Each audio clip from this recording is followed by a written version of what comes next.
오늘 하나님께서 우리에게 주신 말씀은 시편 126편 1절에서 6절 말씀입니다. 주님께서 시온에서 잡혀간 포로를 시온으로 돌려보내실 때에 우리는 꿈을 꾸는 사람들 같았다.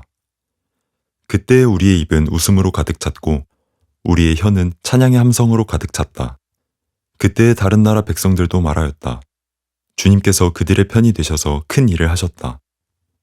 주님께서 우리 편이 되시어 큰 일을 하셨을 때에 우리는 얼마나 기뻤던가.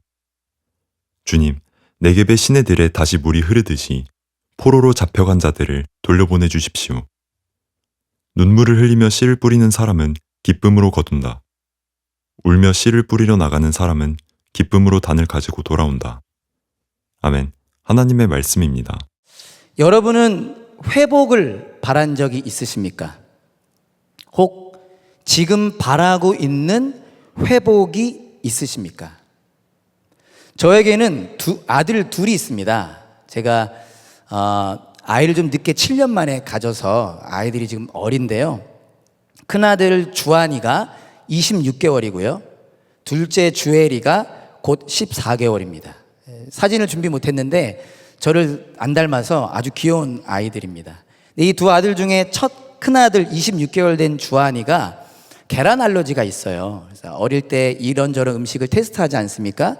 계란을 아주 조금 먹였는데 정말 심각한 반응이 나타나서 참 힘들었던 경험이 있습니다. 그래서 그 뒤로 계란을 절대 먹이면 안 되고, 이번에 한국 와서도 테스트를 해보니까 좀 위험한 수준이니까 아직은 계란을 먹이지 말라라는 얘기를 들었는데요. 2개월 전쯤에 저희 아들 주한이가 이런 말을 하더라고요. 갑자기 동생 주엘이는 다행히 계란을 먹을 수 있습니다. 그것을 알았던지 큰아들이 이런 얘기를 했습니다. 주엘이는 계란 먹을 수 있어. 주한이는 계란 먹으면 안 돼. 주한이도 계란 먹고 싶어. 그리고 이제 부모의 말을 듣잖아요. 그러니까 의미는 모르지만 이런 얘기를 했습니다. 하나님 고쳐주세요. 저희가 섬기는 교회에서 이 얘기했더니 막 다 눈물 흘리고 난리 났었던 기억이 있는데요. 그 모습을 보면서 우리 주한이가 빨리 회복되면 좋겠다. 다른 아이들처럼 늘 계란이 들어간 걸 먹은 걸 보면서 부러워하는 아들인데 빨리 회복되면 좋겠다. 그런 마음이 들었습니다. 우리 모두가 바라는 회복이 있습니다. 여러 가지가 있겠지만 특별히 늘 그랬지만 지금 세계가 다 어수선하고 너무나 아픈 이야기들이 많지 않습니까? 그 가운데 우리 선한목자교회에서도 오랫동안 기도해 오신 걸로 알고 있는데 우리 튀르키예와 시리아 땅이 회복되기를 우리 모두는 바라고 있고요. 우리의 한 민족인 북한 땅이 회복되기를 또한 바라고 있습니다. 우리 각자가 바라는 회복도 있을 것입니다. 나에 대한 부분도 있을 것이고요. 나의 사랑하는 가족이나 나의 친구에 대한 부분도 있을 것입니다. 근데 이런 여러 가지 회복의 내용들 가운데 오늘 말씀을 통해서 저와 여러분들이 함께 바라기 원하는 회복이 있습니다. 그것은 바로 우리의 회복입니다. 우리 교회의 회복. 선한목자 젊은이 교회의 회복입니다. 물론 어떤 분들은 나는 더 이상 회복이 필요한 내용은 없습니다 라는 생각이 있을 수 있지만 그럼에도 불구하고 이 가운데 회복이 필요한 분들이 계실 수 있고요. 특별히 여기서의 회복은 제가 여러분들과 집중하고자 하는 회복은 우리의 믿음의 성장과 우리의 믿음의 성숙을 포함하는 거라고 생각해 주시면 좋겠습니다. 오늘 본문 시편 126편은 여러분들에게 익숙할 수 있는 말씀일 텐데요. 하나님 안에서의 회복을 경험한 사람들이 또 다른 회복을 위해 기도하는 내용이라고 설명할 수 있습니다. 하나님 안에서 회복을 경험한 사람들이 또 다른 회복을 위해 기도하는 내용입니다. 오늘 본문 1절부터 3절까지를 제가 한 번 더 읽어보겠습니다. 주님께서 시온에서 잡혀간 포로를 시온으로 돌려보내실 때에 우리는 꿈을 꾸는 사람들 같았다. 그때에 우리의 입은 웃음으로 가득 찼고 우리의 혀는 찬양의 함성으로 가득 찼다. 그때 다른 나라 백성들도 말하였다. 주님께서 그들의 편이 되셔서 큰 일을 하셨다. 주님께서 우리의 편이 되시어 큰 일을 하셨을 때에 우리는 얼마나 기뻤던가. 아멘. 이 시편 126편은요, 바벨론 포로 생활로부터의 해방과 관련된 시라고 해석합니다. 좀 딱딱하지만 여러분들 아마 이해하실 거라 생각하고요. 이 시의 내용이 이스라엘 백성들이 바벨론 포로 생활로부터 해방한 것과 관련된 시라고 해석합니다. 그리고 그런 시각으로 본다면 오늘 1절 다시 보면 주님께서 시온에서 잡혀간 포로를 시온으로 돌려보내실 때라는 이 부분은요, 이스라엘 백성들이 바벨론에서 다시 돌아오게 된 것을 의미합니다. 아마 대부분 이스라엘의 역사 기억하실 거예요. 하나님을 떠나고 하나님을 배신하고 자기가 자기 삶의 주인이 되어 자기가 하나님 되어 살아가던 이스라엘은 바벨론, 그 당시 최강국이었죠. 바벨론이라고 하는 나라에 전쟁에서 패하게 되고 포로로 끌려가게 되죠. 그리고 포로로 끌려가서 자그마치 70년이라는 시간 동안 포로로 살게 됩니다. 여러분, 70년 동안 다른 나라에서 포로로 살았다. 이게 피부로 느껴지실까요? 저 같은 경우는 피부로 와닿지 않더라고요. 70년을 다른 나라에서 살았다. 그러니까 조금 생각을 돕기 위해서 여러분, 지난 코로나 시기에 그 락다운 한국에서도 있었죠? 얼마나 힘드셨습니까? 제가 사는 멜번은 좀 강력하게 락다운을 해서 세계에서 가장 오랫동안 락다운했던 도시로 기록됐거든요. 590일. 그러니까 사람의 심리가 나가지 말라니까 더 나가고 싶고 만나지 말라니까 더 만나고 싶고 590일을 락다운을 했는데 집안에서 이렇게 지냈는데 참 힘들었던 기억이 있고요. 혹 이 가운데 군대 갔다 오신 분들 계실까요? 저도 나라의 부름이라 생각하지 못하고 끌려갔다 온 적이 있는데 2년 2개월 갔다 왔습니다. 근데 제가 가던 그 시절에 유행했던 유행가가 잘 기억은 안 나고 2년 2개월 길지 않은 시간 뭐 이런 노래가 있었어요. 들어가서 어찌나 화가 나든지 2년 2개월이 정말 길게 느껴졌습니다. 그날이 올까 그날이 올까. 예전에 제가 섬기는 교회 전우사님이 설교 중에 이런 예화를 드셨는데요. 혹 여러분 영화, 오래된 영화인데 암살이라는 영화 아실까요? 이정재가 주인공으로 알고 있는데 이정재가 그 영화에서 나라를 배신한 사람으로 나타나죠. 근데 어느 날 세월이 지나고 그 동지였던 사람이 찾아와서 이정재를 이제 죽이려고 하는 그 순간에 왜 동지를 팔았냐라고 물어봅니다. 그러자 이 주인공인 이정재가 뭐라고 대답했냐면 이렇게 대답했어요. 해방될지 몰랐으니까. 그러니까 자기가 바보가 아닌 거죠. 나라를 배신하고 동지를 팔았던 이유는 아무리 생각해도 해방되지 않을 것 같았으니까 라고 표현했던 것입니다. 여러분, 35년이라는 시간도 광복이 안 될 것처럼 여겨졌던 힘들었던 시간이었는데 이스라엘 백성들은 자그마치 70년이라는 시간을 다른 나라의 포로로 살았거든요. 얼마나 힘든 시간이었겠습니까? 그런데 어떤 일이 일어난 거죠? 그 70년의 시간이 지나고 마침내 다시 그들의 땅, 그들의 고국으로 돌아오게 된 것입니다. 그래서 시편 126편의 저자는요, 그때의 심정과 그때의 모습을 이렇게 표현합니다. 우리는 꿈을 꾸는 사람들 같았다. 얼마나 기뻤는지 우리는 꿈을 꾸는 것 같았다. 여러분, 이런 경험 하신 적 있으신가요? 꿈을 꾸는 것과 같은 기억. 얼마나 좋았는지, 이것이 꿈인지 생시인지 구별할 수 없을 정도로. 그래서 그들에게 어떤 모습이 나타나냐면요, 2절에 보면 그들의 입은 웃음으로 가득 찼고 그들의 혀는 찬양의 함성으로 가득 찼습니다. 너무나 기뻐서요. 우리 옆 사람 한번 볼까요? 하나 둘 셋 한번 보실까요? 하나 둘 셋. 어떠십니까? 웃음과 찬양으로, 아니면 기도가 필요한가요? 사랑하는 여러분, 저와 여러분들 안에, 우리 선한 목자 젊은이 교회 안에 이러한 일이 일어나길 소망합니다. 이 일이 가득해지기를 소망합니다. 오늘 본문 1절을 성경책이나 핸드폰으로 보시면 아마 화면도 있을 텐데요. 그 별표가 있고 각주가 있습니다. 이렇게 써 있어요.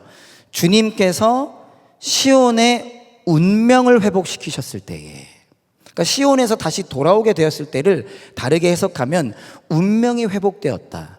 이걸 영어 성경으로 보면 When the Lord restored the fortune of Zion. 시온의 fortune, 운명을 회복시키셨을 때. 무슨 내용이냐? 1절의 내용이요. 1차적으로는 이스라엘 백성들이 바벨론 포로에서 70년 만에 돌아오게 된 것이지만 결국 무엇을 의미한다고도 볼 수 있는가? 이스라엘 백성들의 영적인 회복을 의미한다는 것입니다. 단순히 포로로 끌려갔다가 돌아온 정도가 아니라 그것이 내포하는 의미는 그들의 운명이 회복되었다. 그들의 영적인 것이 회복되었다라는 것입니다. 하나님을 떠났었고, 특히 이스라엘 백성들은 다른 나라에 패했다라고 하는 것은 하나님이 이제 우리를 버리셨다라는 것으로 해석했거든요. 하나님을 떠났었고 그로 인해 하나님께 버림받았다라고 생각했던 그들이 다시 하나님의 자녀됨을 회복하게 되었다라는 것입니다. 마치 이런 것이죠. 아, 하나님이 지금도 살아계시는구나. 하나님이 우리를 떠나셨고 하나님이 우리를 버리셨다라고 생각했는데 아니구나. 그 하나님이 나의 하나님이시구나.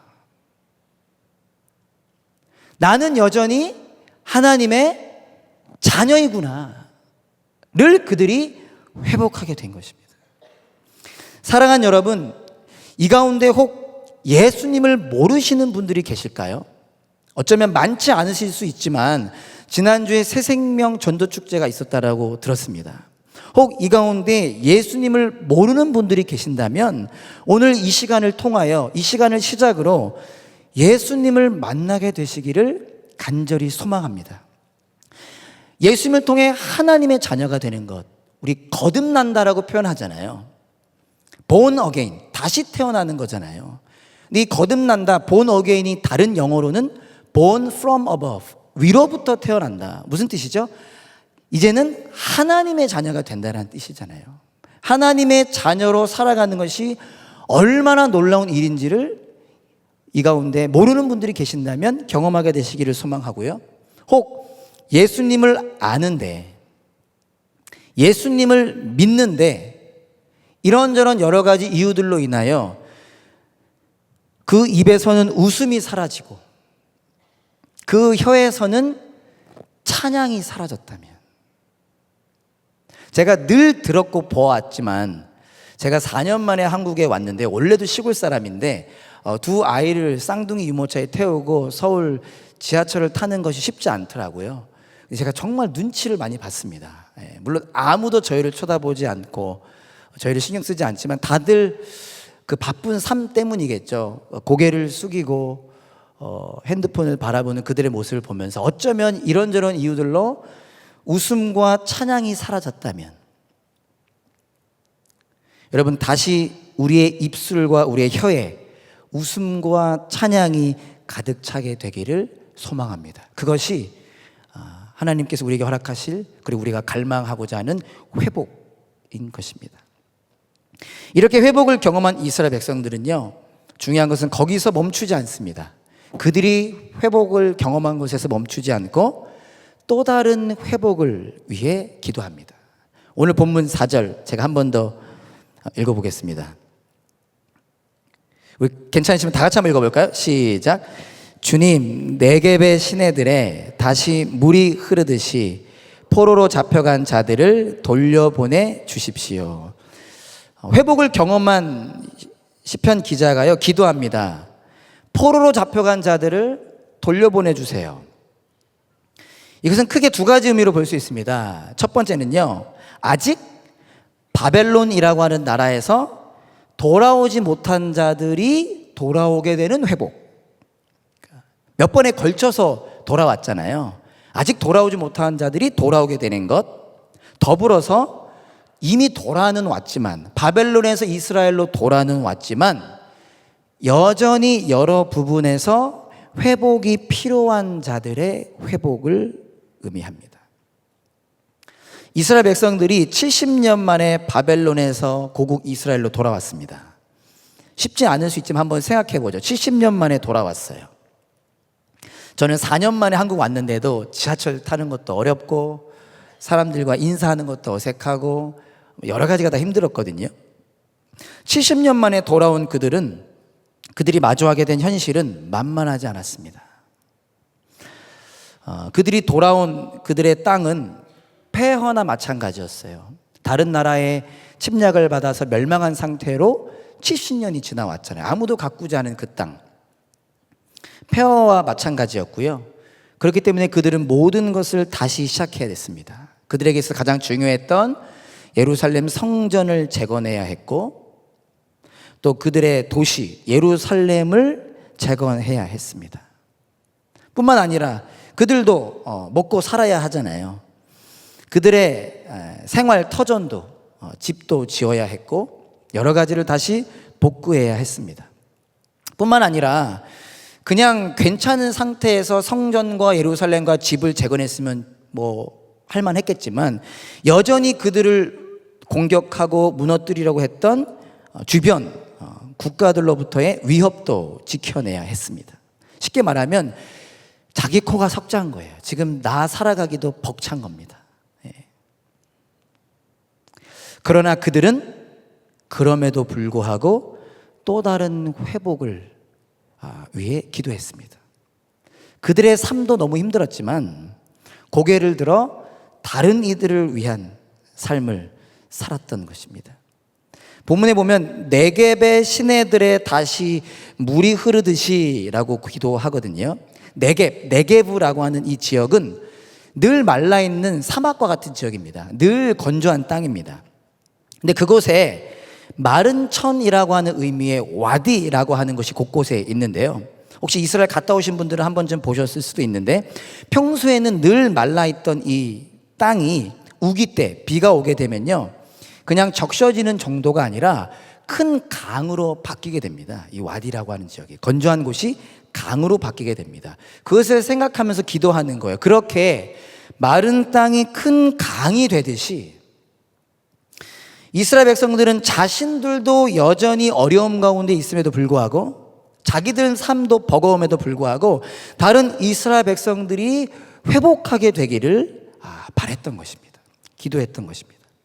그리고 그런 그들의 삶을 오늘 본문 5절은 이렇게 묘사합니다.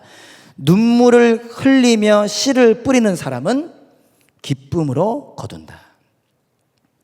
자신들의 회복을 넘어 다른 이들의 회복을 바라는 그들의 삶을 씨를 뿌리는 농부로 표현하는 거죠. 농부가 씨를 뿌리는 게 당연한 것처럼 우리의 삶은 다른 이들의 회복을 위해 기도하고 또 살아가는 삶이다라는 뜻이죠. 그런데 그들이 자신들을 농부로 빗대어 표현하면서 뭐라고 부연 설명하고 있냐면 눈물을 흘리며 씨를 뿌린다. 그들이 농부긴 농부인데 눈물을 흘린다는 겁니다. 여러분, 왜 눈물을 흘릴까요? 농부니까 눈물 흘리는 게 당연할까요? 아닙니다. 저도 시골에서 자라서 농사 짓는 분들 많이 봤지만 눈물을 흘리는 게 당연한 건 아닙니다. 정확히 표현되고 있지는 않지만 왜 눈물을 흘렸을까? 아마도 제가 앞에서 설명했던 것처럼 그들의 삶의 상황이 괜찮은 게 아니라 그들의 삶이 힘들고 아팠기 때문일 거예요. 고국으로 돌아는 왔지만 여전히 힘든 그들의 삶, 그리고 그로 인하여 그들의 마음이 너무나 어렵고 아팠기 때문일 것입니다.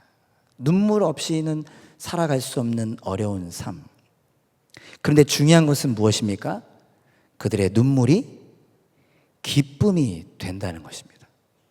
눈물을 흘리며 씨를 뿌리는 사람은 기쁨으로 거둔다. 여러분, 모든 눈물이 다 기쁨이 된다는 뜻일까요? 아닙니다. 우리는 화가 나서 눈물을 흘릴 수 있고, 악어의 눈물이라고 하죠. 그냥 습관적인 눈물일 수도 있고, 하품을 해서 눈물을 흘릴 수도 있고, 그런 모든 눈물이 저절로 기쁨이 된다는 건 아니고요. 회복을 위하여 살아가는 우리의 눈물이 기쁨이 된다는 것인데, 눈물이 기쁨이 될 수 있는 이유는 무엇일까요? 바로 우리가 믿는 예수님 때문입니다. 저절로 눈물이 기쁨이 되는 게 아니라 우리가 믿는 예수님 때문에 눈물이 기쁨이 된다는 것입니다. 목자 없는 양처럼 살아가는 사람들을 보면서 예수님께서는 우셨습니다. 하나님 없이 자기 자신의 힘으로 아둥바둥 살아가는 자들을 보면서 예수님은 눈물 흘리셨습니다. 십자가에 못 박히시기 전 예루살렘으로 들어오실 때 어떻게 하셨죠? 예루살렘 성을 보시면서 눈물 흘리셨습니다. 사람들에게 잡혀가시기 전 겟세마네 동산에서 기도하셨죠. 예수님께서는 그 겟세마네 동산에서 기도하실 때에도 눈물로 기도하셨습니다. 그리고 십자가 위에서 자기가 구원할 백성들을 바라보면서 눈물을 흘리셨습니다. 그리고 마침내 예수님께서는 자신의 죽음으로, 예수님께서 견뎌내신 슬픔과 애통으로 저와 여러분들을 구원해 주셨습니다. 그리고 지금 우리와 함께 계시고요, 함께 계신 것을 넘어 내 안에 계십니다. 눈물이 기쁨이 될 수 있는 이유는 무엇인가? 우리를 위해 눈물 흘리시고 우리를 구원하신 그 예수님께서, 지금 우리와 함께 하시며 내 안에 계신 예수님께서 나와 저와 여러분들의 눈물 가운데 일하시기 때문입니다. 마태복음 5장 4절에 이런 말씀이 있죠. 여러분 잘 아시는 말씀인데요. 자, 한번 읽어보겠습니다. 슬퍼하는 사람은 복이 있다. 하나님이 그들을 위로하실 것이다.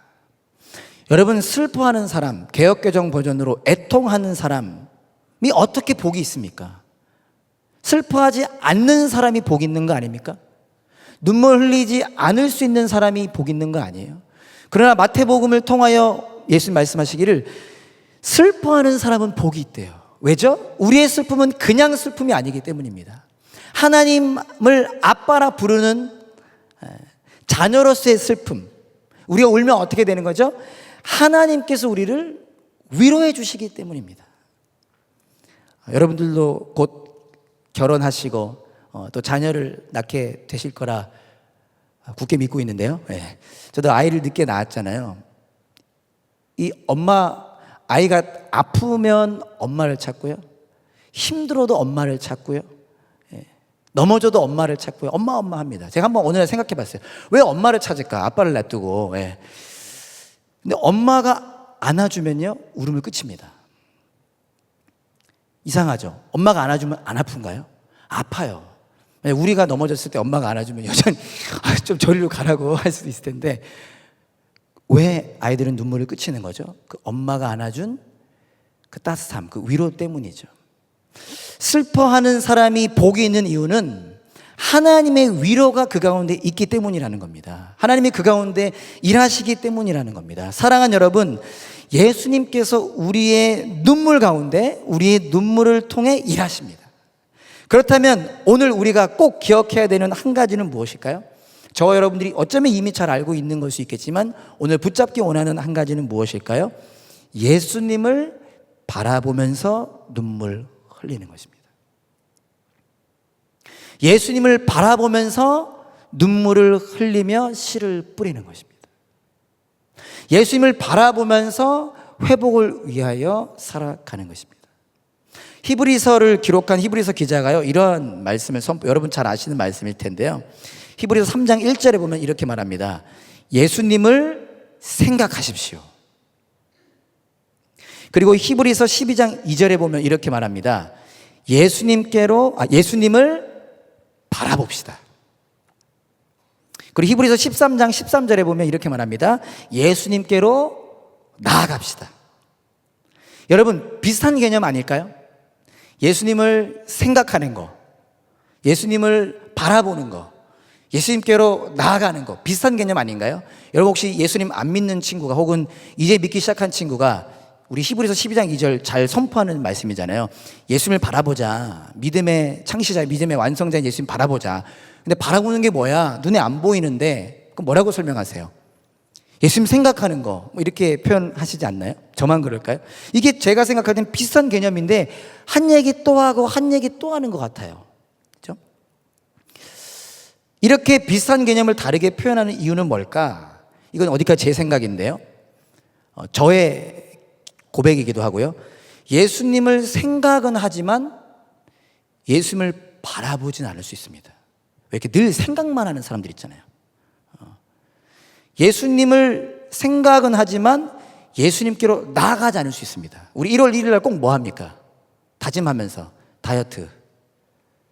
그리고 365일 동안 생각만 하죠.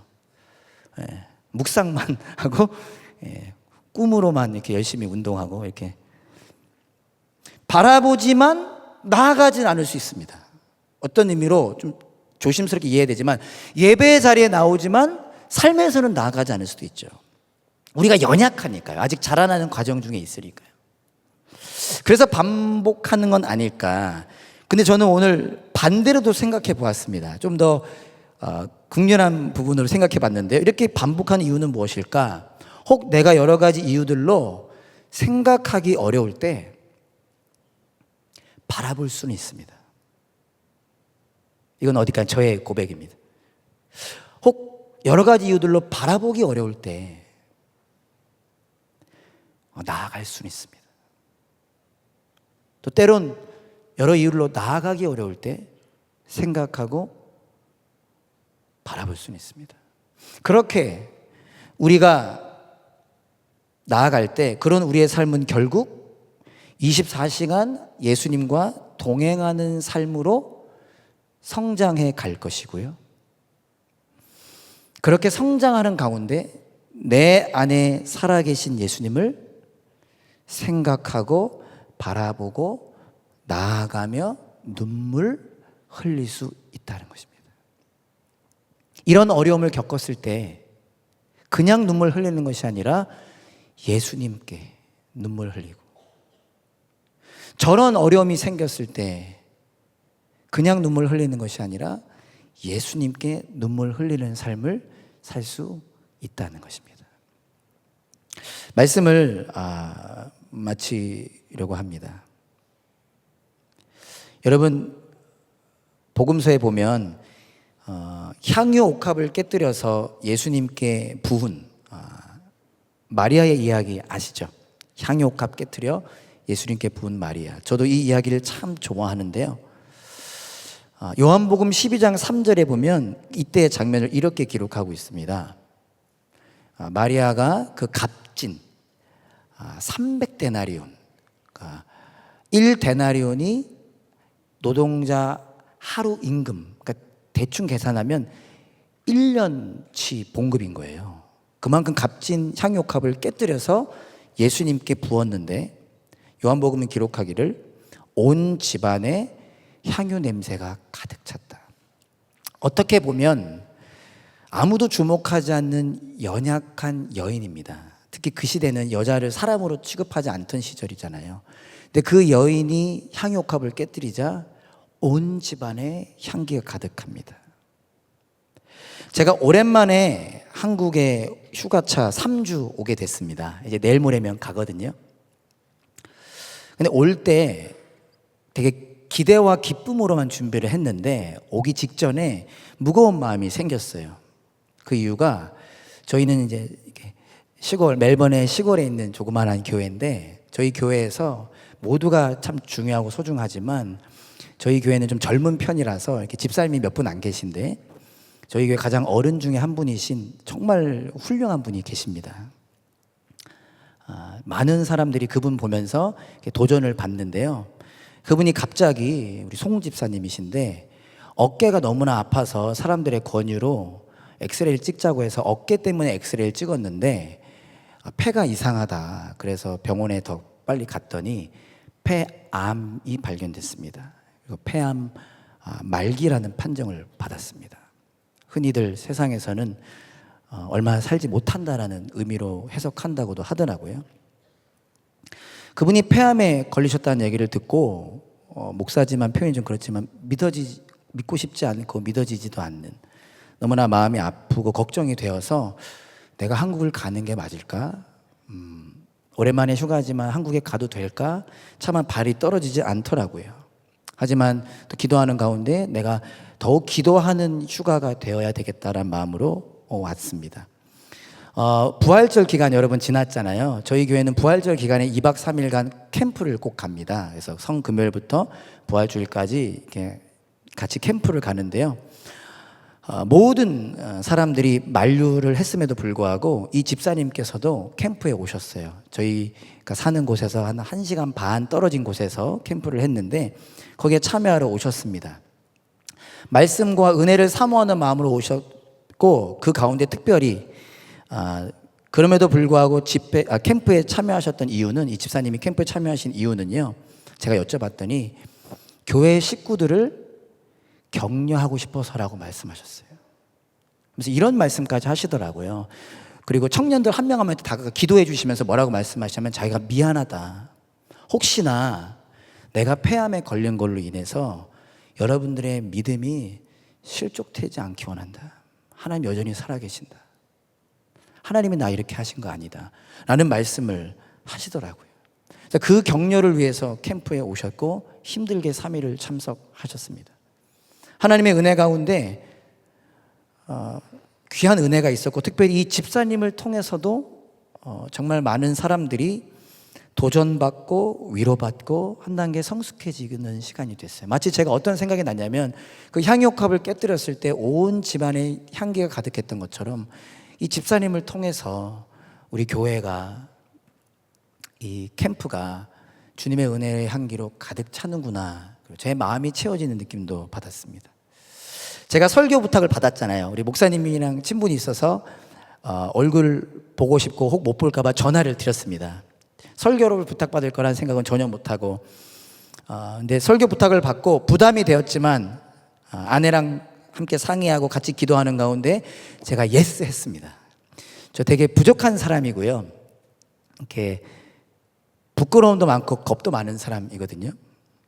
근데 예스를 했는데 여러 가지 이유가 있지만 그 이유는 무엇이었냐면, 첫 번째로 연약하지만 약함 가운데 예수님이 나타난다고 했던 바울의 말씀처럼, 부족하지만 내가 내 말 하는 거 아니고 예수님 전하는 거니까, 그러니까 한 번이라도 예수님 전할 수 있는 거니까 예스 해야 되겠다. 물론 엄청난 부담감이 있었지만 예스 해야 되겠다라고 했고요. 두 번째로는, 이게 컸고요, 두 번째로는 오해하지 마시고, 여러분들도 다 그렇게 쭉 살아오셨죠. 우리가 24시간 예수님 바라보는 훈련하지 않습니까? 저도 예수동행 일기 매일 쓰고 있거든요. 한국 휴가 와서도 몇 번 빠뜨리긴 했지만 계속 쓰고 있는데, 어떤 생각이 스쳐 지나갔냐면, 휴가로 왔지만 예수님을 더욱 바라볼 수 있는 좋은 기회다. 그러니까 여러분들은 안 그러실 테고 우리 두 분 목사님 안 그러실 텐데, 제가 설교 부탁 받은 전과 후로 나뉩니다. 설교 받기 전까지 그래도 예수님은 계속 바라보지만 좀 편안했어요. 식당도 편하게 가고 애기들도 좀 편하게 조금씩 화내면서 보고, 애들이 한국에 더 앉아, 막 12시까지 앉아. 와, 진짜 예수님 어디 계신지. 근데 설교 부탁을 받은 그 순간부터 계속 기도해야 돼. 예수님 기도해야 될까요? 무슨 말씀을 전해야 될까요? 밤에도 이제 아이들을 자고 나서 재우고부터 시작하니까. 그 KTX 탈 때 오늘이 가장 힘든 KTX였어요. SRT 타고 왔는데 뒤에 못 기대겠더라고요. 이렇게 머리도 또 저기 하고 긴장 상태로. 갈 때는 조금 편할 수 있겠죠? 하지만 그래서 제가 그 마음으로 선택했습니다. 예수님을 더욱 바라보자. 그러면서 소망했습니다. 하나님, 저 부족한 사람이잖아요. 부족한 사람이지만 저를 통해 한 사람에게라도 은혜가 흘러가기 원합니다. 교회 집사님을 통해 은혜가 흘러갔던 것처럼, 마리아를 통해 집에 향기가 가득했던 것처럼, 부족하지만 오늘 저를 통해 말씀의 은혜와 능력이 흘러가기 원합니다. 말로만 전해지는 게 아니라 성령님의 능력으로 전해지기 원합니다. 그래서 말씀을 가지고 고민하는 가운데 제가 아주 오랜만에 한국 왔으니까 외할머니 댁에 방문했습니다. 근데 외할머니가 저를 어릴 적에 키우셨던 적도 있거든요.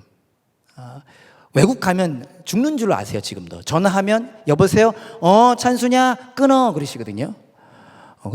할머니 지금 그런 시대 아니에요. 전화해도 돈도 안 들어요 했는데 오늘 가서 이제 손주들까지, 증손주들까지 데려가서 보니까 너무 기뻐하셨는데, 이제 할머니 제가 한 번 더 인사드릴게요 하고 차를 타고 저 위에 짐 챙긴 다음에 다시 내려오는 찰나에 제 동생이 외할머니께 인사를 드렸어요. 외할머니는 그게 마지막인 줄 아셨던 거예요. 그래서 그 어르신들은 어떤 습관이 많이들 있으시냐면 다 가고 나면 우세요. 갔으니까. 근데 이제 제 동생이 인사를 했으니까 간 줄 알고 울고 계셨는데 제가 갑자기 왔잖아요. 그 눈물을 막 이렇게 감추시면서 다시 인사하고 제가 왔던 기억이 있습니다. 그러면서 할머니 왜 우세요? 잘 살자, 믿음으로 살자 말씀하시더라고요. 그 눈물이 제 마음을 적시면서 오늘 또 이 말씀을 좀 우리에게 익숙한 말씀이지만 나누고 싶다는 생각이 들었었습니다. 여러분, 우리 모두는 회복이 필요합니다.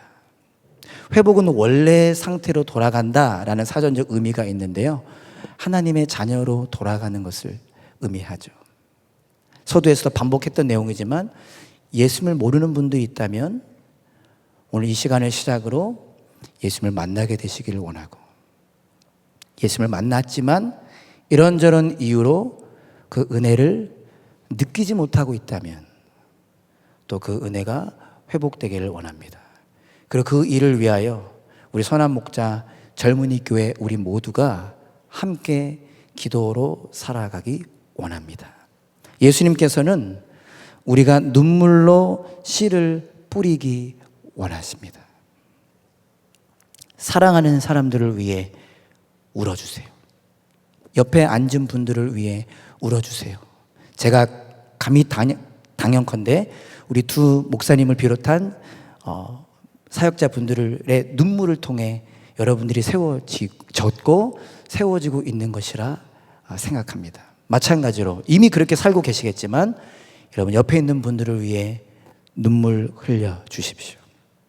우리의 회복을 위해서 함께 예수님 앞에서 눈물 흘리는 저와 여러분 모두가 될 수 있기를 간절히 소망합니다. 아멘. 하나님, 오늘도 예수님의 십자가 은혜로 저희를 이곳에 불러주시고 모아주셔서 함께 찬양하고 또 함께 말씀 나누게 하심 감사합니다. 참 부족하고 연약한 자가 말씀을 나누었습니다. 그러나 이 말이 말로만 전해지지 않고 성령님의 능력으로 우리 한 사람 한 사람에게 심겨지고 깨달아지고 경험되어지며 붙잡게 되기를 기도합니다. 예수님께 나아가 눈물로 씨를 뿌리는 우리가 되기 원합니다.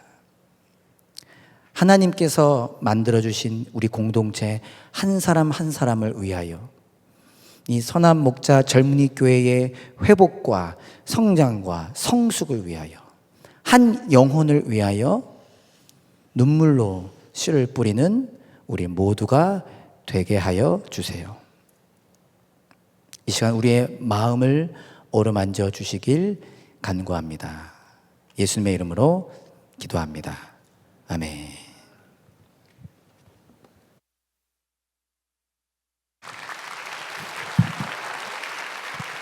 네, 우리 주신 말씀 붙잡고 함께 기도하기 전에 먼저 찬양함으로 주 앞에 나아가도록 하겠습니다. 우리 괜찮으시면 다 함께 자리에 일어나서 우리 마음을 주님께 열고 전심으로 찬양하도록 하겠습니다.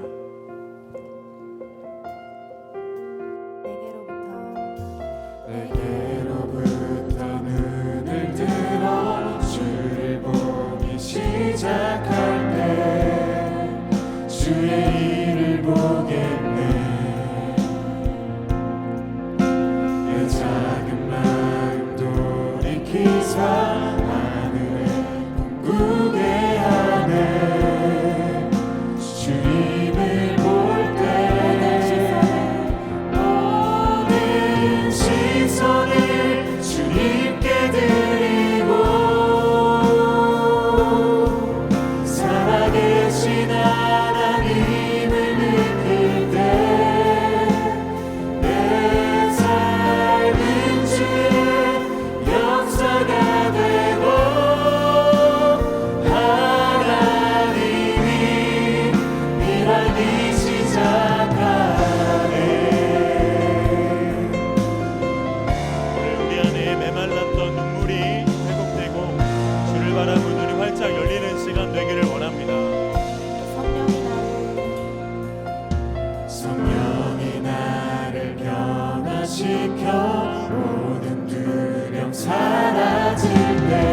우리 이 시간 먼저 함께 하시면서 기도할 때 여러분, 하나님께서 오늘 우리에게 이 자리로 부르셨고 오늘 우리에게 말씀을 주신 이유는 너무나 명확합니다. 바로 나의 회복을 위한 하나님의 놀라운 계획이 있다 믿습니다. 이 시간 우리 함께 기도합시다. 주님, 제가 주 안에서 회복되게 하여 주옵소서. 내 안에 메말랐던 눈물의 기도가 회복되게 하여 주십시오. 하나님, 실증났던 사랑의 수고와 섬김이 회복되게 하여 주옵소서. 하나님, 믿음의 순종이 내 삶 가운데 충만히 회복되게 하여 주옵소서. 나의 가정과 일터와 나라와 열방의 회복을 구하기 전에 주님, 내가 먼저 주님 손에 붙들린 씨앗이 되어 눈물로 간구하며 나아갈 수 있는 그 놀라운 회복의 씨앗 되게 하시고 이 시간 내 심령이 완전히 살아난 은혜를 허락하여 주시옵소서. 우리 주님의 이름 한번 부르시고 갑시다. 기도합니다. 주여, 주님, 그렇습니다. 하나님, 이 시간 우리가 회복되기를 원합니다. 하나님, 우리 안에 닫혀있던 주를 바라보는 눈 여소서. 하나님, 우리 안에 막혀있던 기도의 문을 열어주시옵소서. 우리 안에 메말랐던 하나님 기도의 눈물이 회복되게 하소서.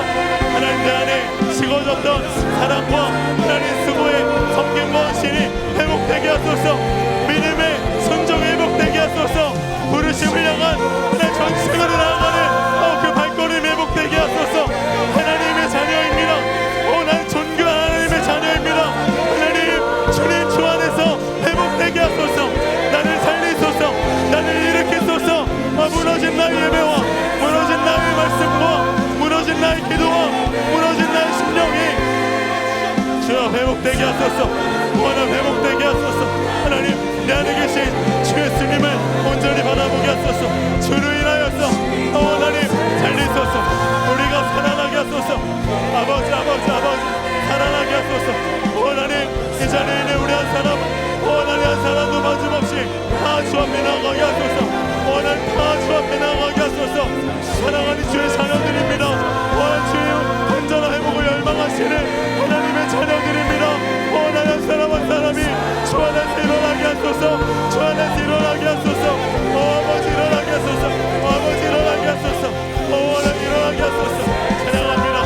하나님 찬양합니다. 일어나십시오.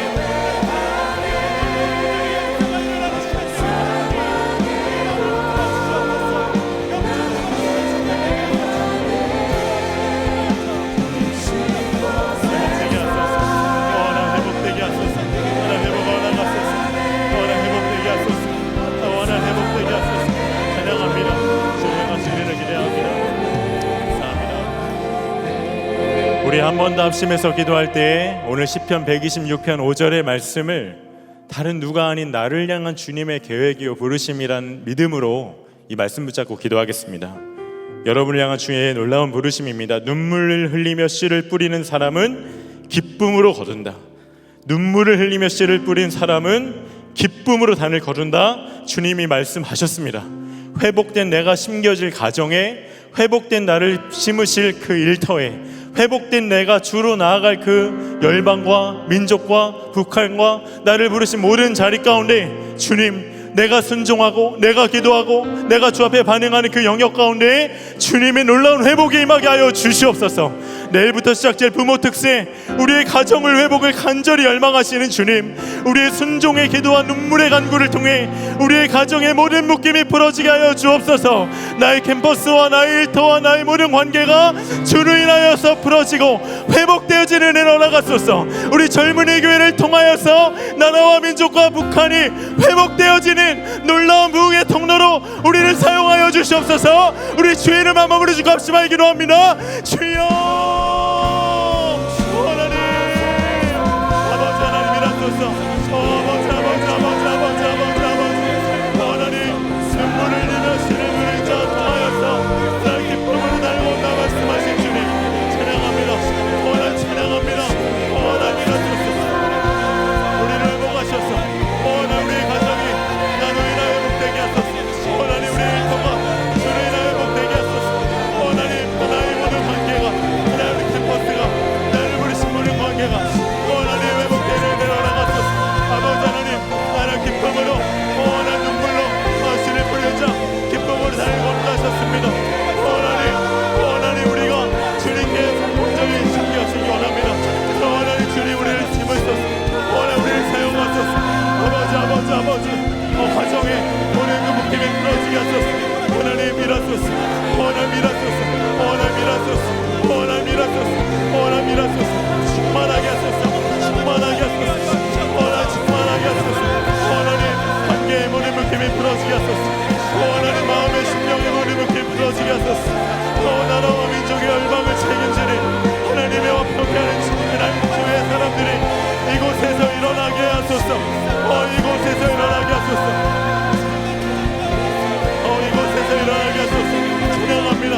나 찬양합니다. 나 찬양합니다. 찬양합니다. 찬양합니다. 아버지 일하소서. 하나님 우리 젊은이 교회를 놀라운 회복의 도구로 삼으소서. 하나님 우리 젊은이 교회를 놀라운 회복의 도구로 삼으소서. 하나님 우리 젊은이 교회를 놀라운 회복의 도구로 삼으소서. 하나님 우리 안에 주의 그 눈물이 회복되게 하소서. 눈물이 나라와 민족을 향해 북한을 향해 통한 마음을 기도하며 성종 하나님의 사람들이 일어나게 하소서. 찬양합니다. 찬양합니다. 찬양합니다. 하나님 일하시고 더해 주시옵소서. 은혜와 사랑이 충만하신 아버지 하나님, 오늘 우리 한 사람 한 사람을 다시 일으키시고 회복하길 원하셔서 주께서 우리에게 말씀을 허락하셨음에 감사를 드립니다. 하나님 무너져 있고 회복이 필요한 심령을 지금 손 내미셔서 완전히 일으켜 주옵시고 우리 안에 회복되어진 심령과 충만함으로 인하여서 우리를 부르신 가정과 일터와 캠퍼스와 나라와 북한과 열방이 하나님 회복되어지는 그 은혜를 우리 모두가 증인되어 맛보아 누리게 하여 주시옵소서. 하나님 우리 선한 목자 젊은이 교회를 향한 시대적인 사명이 있음을 믿습니다. 주님 이 땅의 갈라선 틈에 서서 하나님 무너진 영역에 서서 주의 마음으로 주의 손에 붙들린 씨앗이 되어 눈물로 심겨지는 우리 모두가 되게 하여 주옵시고 하나님께서 친히 일으키시고 회복하실 그 일을 우리 인생의 유일한 소망이요 목적으로 삼아 오직 평생의 주님 손에 붙들려 쓰임받는 씨앗들이 되게 하여 주시옵소서. 그래서 주님이 놀랍게 열매 맺으신 그 일에 증인으로 모두가 쓰임받게 하시고 우리를 부르신 가정, 내일부터 특별히 시작될 부모 특세 가운데 우리의 모든 가정이 주 안에서 회복되어진 놀라운 역사를 주님 충만히 허락하여 주시옵소서. 하나님 열방 가운데 하나님 그 회복을 위하여서 삶을 들여신한 모든 선교사님들과 하나님 저들의 가정과 모든 사역을 주께서 기름 부으시고 열방의 하나님의 회복이 충만히 임한 일을 보게 하여 주옵소서. 하나님 북한 땅에 억류되어 있는 주의 종들과 하나님 지하교회 성도들을 기억하셔서 하나님만이 허락하시는 회복이 복음으로 남과 북이 하나 되는 그날이 우리 세대에 속히 올 수 있도록 그 은혜의 문을 활짝 열어 주시옵소서. 하나님 오늘 주님을 사랑하는 마음으로 주께 드린 모든 예물을 기억하시고 모든 기도의 제목마다 안수하셔서 하나님 나라 영광을 위해 알곡과 같이 쓰임받는 거룩한 씨앗이 되게 하여 주시옵소서. 이제는 주 예수 그리스도의 은혜와 아버지 하나님의 말할 수 없는 사랑하심과 성령의 내주교통 충만하심이 주 안에서 회복되어 하나님의 회복의 거룩한 씨앗되어 세상으로 나아갈 사랑하는 우리 젊은이 교회와 예배한 모든 이들 위해 영원히 함께 하시기를 간절히 축원하옵나이다. 아멘.